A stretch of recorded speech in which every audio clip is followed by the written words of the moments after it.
and a game we like to call Believe It or Not. Neek, we start with you. Aaron Rodgers and the Steelers can reach the AFC title game, believe it or not. I don't believe it. I think that this team has too many issues. The last few weeks, they've had these explosive runs and a lot more offensive production, but it hasn't been consistent throughout the course of this season. I think they're going to make the playoffs. They'll win one of these next 2 games, including maybe one against the Ravens. But once they get into the playoffs, I can see them having a good first-round matchup, but then they're going to run into some issues in the second round. Let's kick it over to the NFC. J-Mac, the Bears, a legitimate Super Bowl contender, believe it or not. I'm going to go not on this one, and I like the Bears. I've enjoyed the Bears. This isn't to disrespect this team. Here comes the disrespect. They have defied the odds all season long, but I don't see them competing with the Rams, the Seahawks, the Eagles in the NFC to get to the Super Bowl just yet. You know, he just learned that from Rivers, right? It's about winning, but we got better. I mean, no disrespect, but. Stay.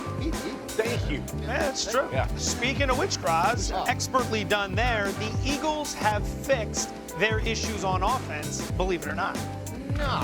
I think they played the Raiders and the Commanders the last 2 weeks. Those teams use 11 guys on defense, or no? It doesn't look like they do. Look, the Eagles. Look, you're not gonna want to underestimate the defending Super Bowl champions. They're going to be in the playoffs. They're going to have a home game. If they win playoff games, no one's going to be surprised. But it is not the team they had last year by any stretch offensively. Worth noting, after their victory over the weekend against the Commanders, that they have now claimed the NFC East. Dallas Cowboys have been eliminated for the playoffs. I would love it if you just sat back for a moment to enjoy something we have put together. Oh, they got you. They got you. Those of you regulars on the show, you can say it before he even says it. But what is it we know about the division? In 21 years. 21 years. Been 21 years since they had a repeat champion. Because no team has won that division back-to-back years in how long? It'll be 21 years. If there's one thing that we're going to know from Graz is that no one has repeated in the NFC. We just hope the streak gets broken. I'll believe it when I see it, but I am starting to worry. Graz, the streak is over, man. The streak has become part of your persona. 100%. That's why I'm concerned. What the hell am I going to talk about? Who are you? I'm going to have to actually do some real analysis. It's a problem. Yeah, it is. It's an addiction. It's an addiction. You know my favorite part? We're going to miss this. J-Mac got added. He got added to the Tuesday. You got added. I'm in the text chat. You see the eyes now. Every week, y'all. I made it. Every week, we get the little, as soon as the Eagles struggle, somebody, eyes. Looking right. Here it goes.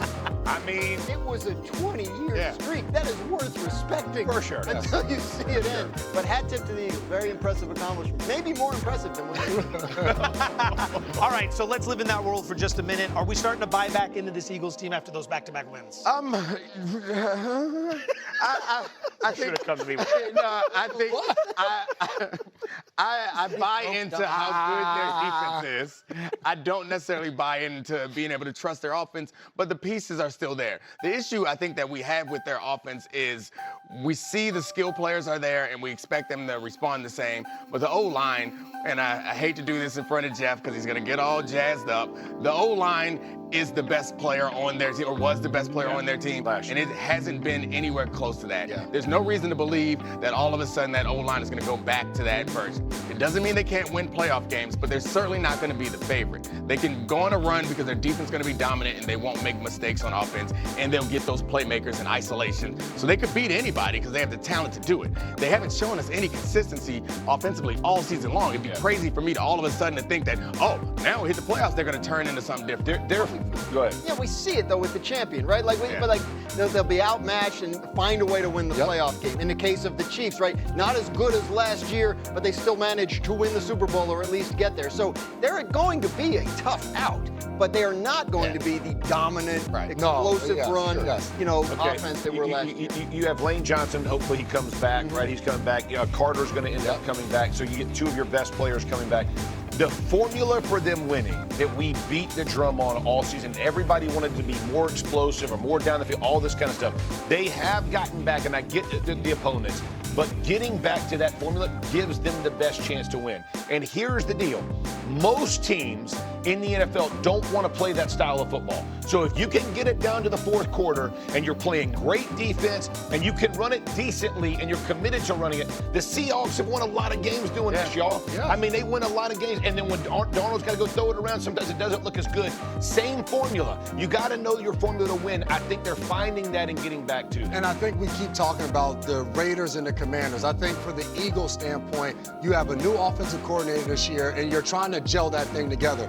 Now going into the playoffs, these last 2 weeks, and now they're playing Buffalo, and then they'll play the Commanders again.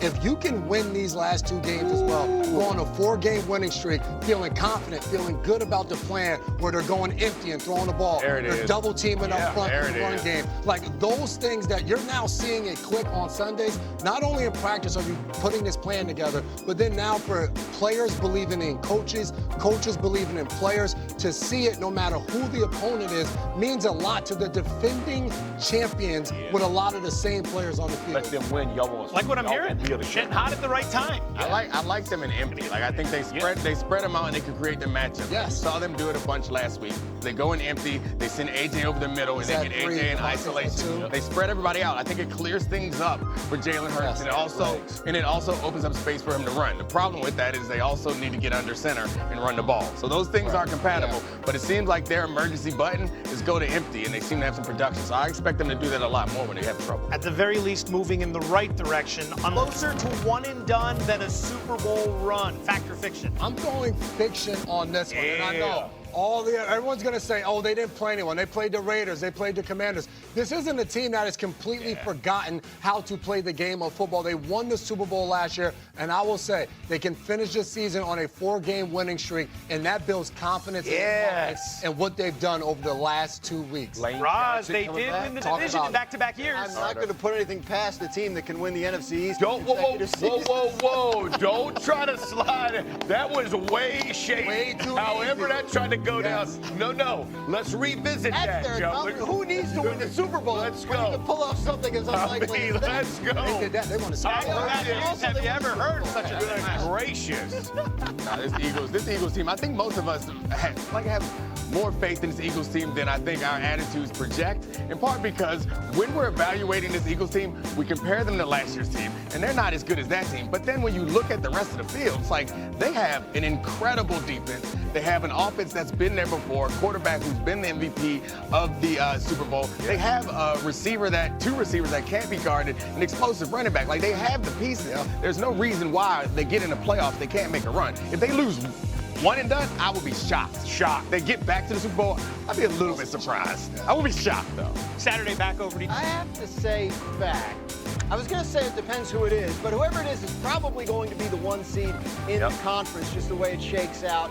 So only having to win 2 games, and they're both at home to get to the Super Bowl instead of 3, I'm going to say fact. Saturday, is this division so stacked that the winner is going to be the team representing the conference? I think so. They are all so good, and they're competitive with each other, so they feel each other out. Yeah, I like the way that this division has worked out. I do think the team that wins is going to be the team that goes on and represents that Super Bowl. 2 games is much more easier than 3 games.